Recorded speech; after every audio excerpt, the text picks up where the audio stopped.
Alright, what's good, y'all? This is the new Ferrari truck, Ferrari Purosangue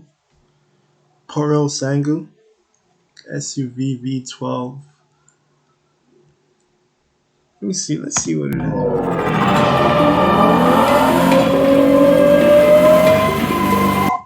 I'm trying to see, is it better than the Lambo truck?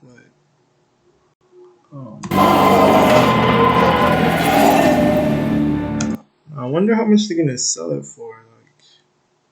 It's gonna be crazy, man. And shout out to Auto Trader, man. Sometimes you think you know all there is to know about the world.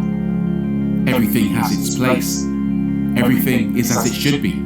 But the beauty of the future is that it can be an unpredictable place with new forces and new ideas that challenge the status quo.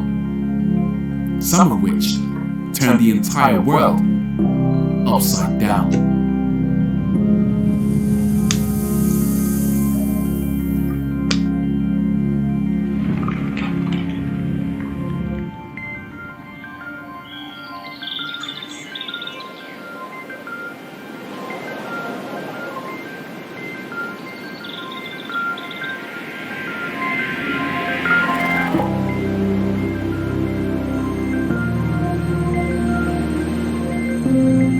This is the Purosangue, a Ferrari designed not for the racetrack, but for families.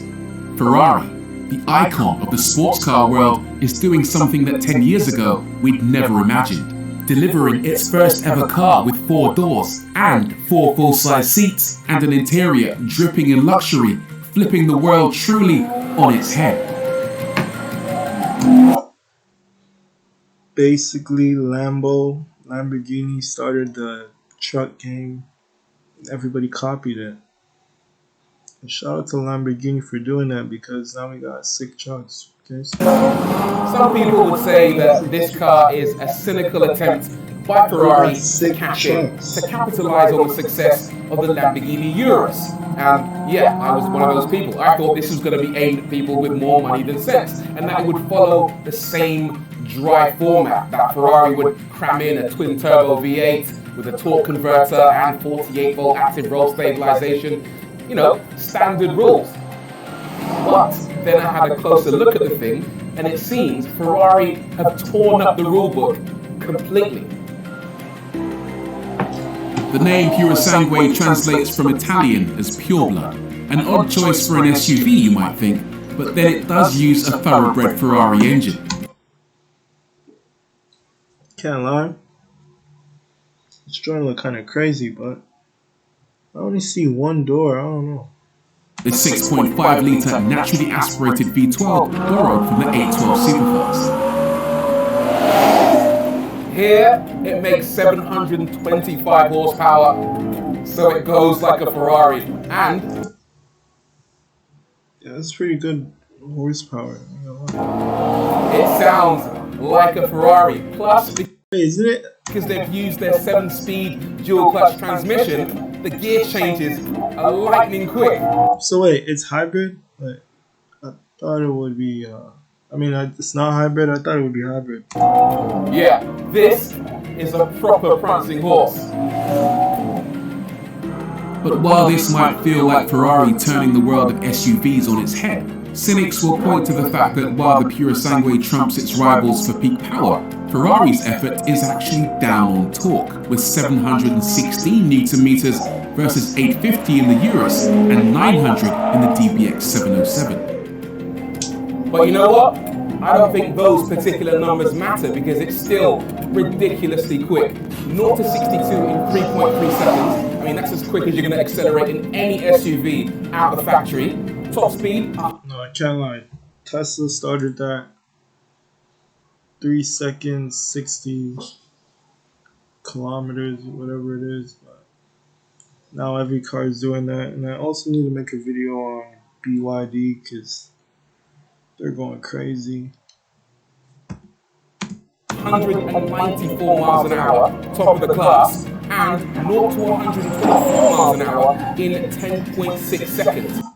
and 0 to 124 miles quick as you're going to accelerate in any SUV out of the factory. Top speed 194 miles an hour. So top speed is 100. Oh wait, I think I got the. Yeah, it's actually wrong. But the top speed is 194 kilometers per hour. I wonder how much. Top of the class. Wonder how much the Lambo truck is. Let's check that shit.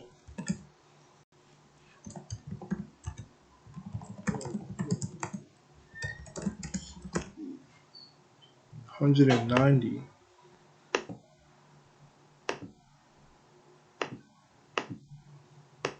So low key, this is a little like this is 4 kilometers faster than the Lambo truck. Okay, and then. And 0 to 124 miles an hour in 10.6.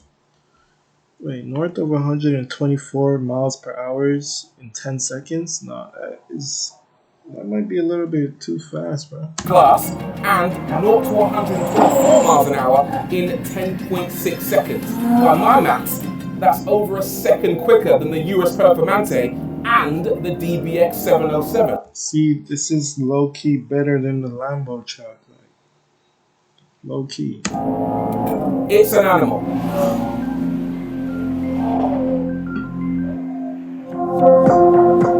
And there's one other top trumps category where the Purosangue destroys the competition. Cash money. The starting price for Ferrari's family car, £313,000. That's more expensive than even the Rolls-Royce Cullinan, but that's the price you pay for exclusivity. Wait, 313,000 pounds? 313, wait, what? For Ferrari's family car, £313,000. 313,000 pounds. 313,000 pounds.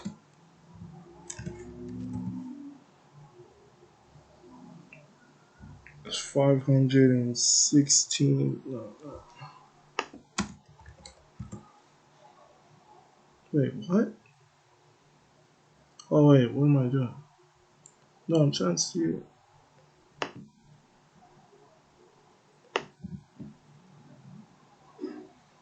Wait, what? Okay, let's see.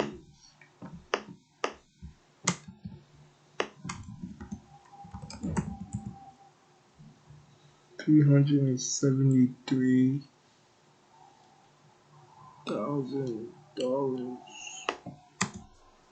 That's more expensive than even the Rolls-Royce Cullinan, but that's the price you pay for exclusivity. The Urus is based on an Audi, the fastest Cayenne is based on the slowest Cayenne, and the DBX borrows its engine from a Mercedes. This is an original design, not based on lesser cars donated from a parent company. And in this world, that counts for an awful lot, as does design. So let me give you a quick whistle-stop tour around the Purosangue. The first thing you notice about it, I can't lie, it low-key might look better than the Lambo truck. Man, I don't know. this car is that it's split into two distinct sections, a body-coloured upper section and a black lower section, which almost gives you the impression the body is bolted to the chassis. The face itself is typical Ferrari in the modern era, so it has a lot in common with the Roma, SF90 and the 296 GTB. But, whisper it, I think this car is prettier than all of those. It just has an amazing stance, a really good profile, and it's just a brilliant thing to look at. This particular car is finished in Rosso Corsa, or traditional Ferrari red, but regardless of which colour you go for, all Purosangues have this black strip across the front, which is there to help disguise the various sensors on the front of the car, including a forward-facing camera and some ultrasonic parking sensors. The rest of it, though, is an exercise in aerodynamic trickery. And by that, I mean it's absolutely covered in vents and ducts. I'm trying to see the inside. Basically vents to help channel air partly into the engine bay to help keep things cool, and also over the top of the wheel arch to reduce the turbulent air around this area. Typically on this kind of SUV, sculpted rear diffuser, and higher up it has a spoiler designed not for downforce, but to divert air along the curved rear glass. The thing about the new supercars and hypercars and stuff, they basically create like new channels or whatever, like to use air and stuff. They just use air. Like it's like they get more deeper into physics and stuff. It's pretty crazy though. This, according to Ferrari, eliminates the need for a wiper. As for the boot, it's a fairly good size, with good underfloor Can't lie, seeing this in real life is gonna be lit. storage, an adjustable partition, and naturally, an electrically operated boot lid. Speaking of electrically operated, let me show you the Purosangue's party piece. Suicide electrically operated. Oh, suicide. Is this suicide or going? Doors. The front's open as normal, but the rears are operated using Wait, they don't even have a handle? latch. A short press just presents it to you, but then a long press opens it automatically, Looks allowing disgusting. you to step easily inside the car. And look how wide the gap is. Then, once you're in, loads of headroom, a significant amount of legroom, and it's a pretty comfortable place to hang out. This blows my mind because Ferrari don't normally mess around with fancy doors, but they've done it in the Purosangue. If you want to close it, push and hold this button. Say Oh, goodbye. nah. Rolls-Royce who? Rolls-Royce who? In the rear, passengers will find a cabin erring more on the sporty rather than luxurious side, with 2 individual seats. Both have Can't lie, they went crazy on this one, bro.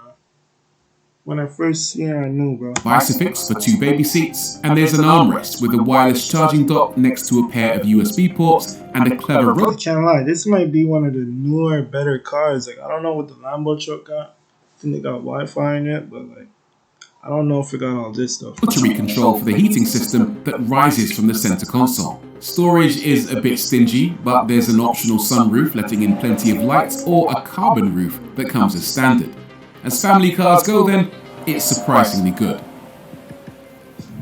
It's not a family car, bro. What you really want to know though is whether it's fun to drive, and the good news is, it's brilliant. Part of that is down to the monster V12, the astonishingly quick gearbox and the epic sound, but a lot of it is down to the car's astonishing agility. If you're expecting this car to feel like a big old lump, I ain't gonna lie, bro. He should have went to the racetrack, bro. Like, you're gonna be disappointed because it's really, really lovely to drive. It's up on its toes, it feels agile, it feels more like a sports car than an SUV. The steering's really interesting. So in most Ferraris you get lightning quick steering. That isn't quite the case here. It's a little bit can't lie, he's driving on some crazy. slower than in any other Ferrari. But it's playful, even though it's an SUV. Part of that agility comes from the fact that it sends most No, my son actually nice though. I'm not gonna lie. of the power to the rear wheels, so it will happily drift if you want it to, but if traction's what you need, a power transfer unit up front can engage the front wheels for all-wheel drive in a similar way to the Ferrari GTC4 Lusso. A unique rear-wheel steering system which can turn a single rear wheel rather than both simultaneously is said to offer better responsiveness than a traditional system that turns both wheels at once, particularly in consecutive bends.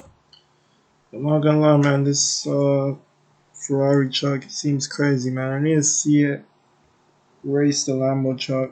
I need to look more in depth into the Lambo truck, but it looks crazy, man.